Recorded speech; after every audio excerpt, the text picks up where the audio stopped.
নমস্কার, আমি মৌ। আপনারা দেখছেন জলপাইগুড়ি নিউজ, উত্তরের জনপ্রিয় নিউজ চ্যানেল। এবার দেখুন বিস্তারিত খবর।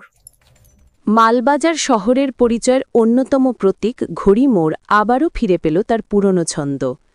দীর্ঘদিন বন্ধ থাকার পর ঘড়িটি পুনরায় চালু হতে শহর জুড়ে যেন উৎসবের আবহ। প্রতিদিন হাজারো পথচারীর চোখে পড়া এই ঘড়ি শুধু সময় জানানোর যন্ত্র নয়, এটি মালবাজারের আত্মপরিচয়, স্মৃতি, গর্ব এবং অনুভূতির প্রতীক।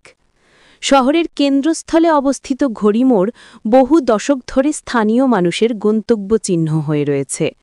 স্টেশন রোড থেকে দৈনিক বাজার বা হাউজিনের পথে যেই যান, এই মোড় যেন পথ চলার নির্ভরযোগ্য সঙ্গী। পর্যটকদের কাছেও এটি জনপ্রিয় সেলফি পয়েন্ট।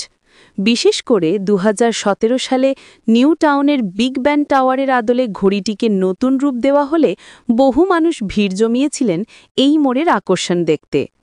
তবে সময়ের সঙ্গে সঙ্গে রক্ষণাবেক্ষণের অভাবে অচল হয়ে যায় ঘড়িটি। শহরবাসীর দাবি ও অনুরোধে সাড়া দিয়ে পুরসভার চেয়ারম্যান উৎপল ভাদুড়ির উদ্যোগে ঘড়িটিকে ফের সচল করা হয়েছে। আর সেই মুহূর্ত থেকেই যেন জীবন্ত হয়ে উঠেছে পুরো শহর। ঘণ্টাধ্বনি শুনতে ঘড়িমোড়ে ভিড় জমতে শুরু করেছে ইউটিউবার, কন্টেন্ট ক্রিয়েটর, সেলফি প্রেমী সাধারণ মানুষ সবাই। সামাজিক মাধ্যমে ছড়িয়ে পড়েছে নতুন সাজে পুরনো ঘড়ির ছবি ও ভিডিও। শহরের বাসিন্দা গোপাল দাসের কথায়, এটা আমাদের শহরের অন্যতম প্রতীক। আবার চালু হয়েছে শুনে সত্যি ভালো লাগছে। পুরসভাকে ধন্যবাদ। ঘড়ি মোড়ের এই পুনর্জাগরণ শুধু একটি যন্ত্রের সচল হওয়া নয়, এটি শহরের সংস্কৃতি, ইতিহাস ও নাগরিক আবেগের পুনরুজ্জীবন। মালবাজারের আত্মার সঙ্গে যে ঘড়িটি অঙ্গাঙ্গিভাবে জড়িত, তার ফের বাজতে থাকা যেন শহরকে জানিয়ে দিল, সময় আবার মালবাজারের পক্ষে চলতে শুরু করেছে। এখানে বলার কি আছে, এটা উন্নয়নের একটা কাজ। এর আগে ঘড়িটা অনেকদিন ধরেই বন্ধ ছিল।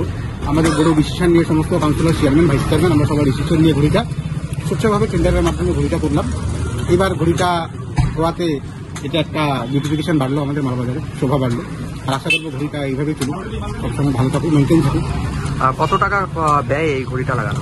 এটা টেন্ডার দেখতে হবে আমাদেরকে। এটা একটা বিউটিফিকেশনের টেন্ডার হয়েছিল, পাট শ্রমিকগুলো। এটা কত টাকা হচ্ছে এটা আমাদেরকে দেখে নিতে হবে।